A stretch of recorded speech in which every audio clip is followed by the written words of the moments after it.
Hi, and welcome to the REMAX Hallmark September 2017 Toronto Real Estate Market Report. The big hit this month was to the sales numbers, combined with a big increase to the listing inventory. I'll comment more on that in this broadcast as we go through the market report. So let's review some of the Toronto Real Estate Board statistics and see what's happened. Sales were down 35% for September compared to last year, with 6,379 houses and condominiums changing hands in all the districts. Although it's common for the market to rebound higher once the summer months were over, this did not happen. We had the lowest sales for September since 2012. Condo, townhouse, and high-rise suites took a bigger 36.4% share of the market, with 2,325 units being sold. The September average sale price for all GTA homes came in at $775,546, a mere 2.6% higher than last year. If you consider the year-to-date average combined to last year, however, the market is still up 15%, which shows that not all those gains in price during the insane spring have been lost. The active listing inventory is one of the strongest indicators of how smooth or outrageous the market has been. The inventory average for the month of September compared to historical numbers was just about even, but up a big 69% from last year at this time. The sales to listings or percent chance of selling ratio is how we determine what type of market we're actually in. 24 to 28% is a neutral market, below 24% is a buyer's market, and above 28% is a seller's market. In September, that ratio finished at 33.5% compared to 87% last year and down from March's 154%. We are now just in a barely above neutral slight seller market territory, so owners with their homes on the market may need to adjust their expectations if they want their homes sold. The days on market average for Toronto homes was 24 days, one day faster than August. So let's look at what's happening in the downtown Toronto condominium market. West of Yonge and south of Bloor in the CO1 Treb district, the average sale price for September was $608,251. That average moved up 24.7% from the same time last year. With 377 condo sales in the month, the numbers were down 23% compared to 2016. There were 611 active listings on the market in September, 15% fewer than last year.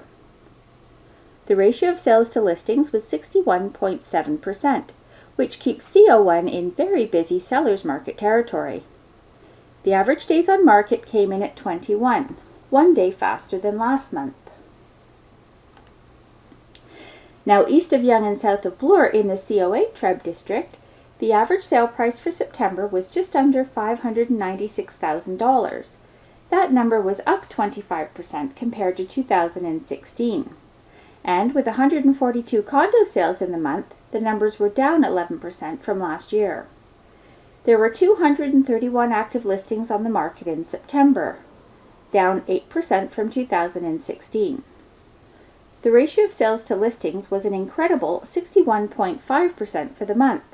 That number keeps CO8 solidly in extremely busy seller market territory. The average days on market came in at 19, 2 days faster than last month. Here's a summary of the significant real estate milestones for September 2017, with some dramatic changes in some neighborhoods and some others still doing very well. We saw the lowest number of overall sales for the month of September since 2011 at 6,379, although they were up fractionally from August. The ratio of sales to listings dropped from August's 38.7% to 33.5% in September, just barely a seller's market. And the average sale price climbed slightly to $775,546, still up 15% year-to-date compared to 2016 because of higher sales of lower-priced condos. There was a 2.6 average sale price increase from September 2016. Traditionally, we've seen an average annual appreciation of 6.8% over the last 20 years. Also, sales in the month were down 35% from 1 year ago. In the GTA real estate market overall, averaged the days on market at 24, still quick compared to many markets. First-time buyer aspirations are now shifting to a condominium lifestyle. Condo sales took a highest ever 36.4% of the total market in September, about 3% more than average. Downtown condo listings were lower by 8 to 15% from last year at this time, and the days on market average was 19 to 21 days. The ratio of sales to listings for condos downtown ranged between 61.7% in CO1 to 61.5% in CO8, indicating a strong seller's market, well ahead of the rest of the GTA. Also, the average sale price for downtown condominium suites is up by roughly $120,000 from 2016. Building on this higher demand due to better affordability, condo appreciation in the two main downtown markets averaged 25% year over year.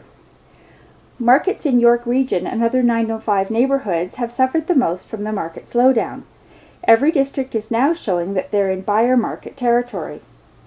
Overall, it's a perfect opportunity now, with the increased inventory, for a buyer to find a home they fall in love with and negotiate with the seller one-on-one in many cases to come to a mutual agreement. This month, we're looking at the stats for the average resale home price for the Toronto Real Estate Board. The press this week was making a big deal of how the average price went up in September. Well, that's always been the way it works, once we're over the slower summer market, so people shouldn't really think it's such a big deal. The more important number to look at is the sales price increase year over year, which came in at a minuscule 2.6%. Remember the days back in March when that number was 33.2%? For those doomsayers, note that we're still a positive number year over year and the market is not crashing.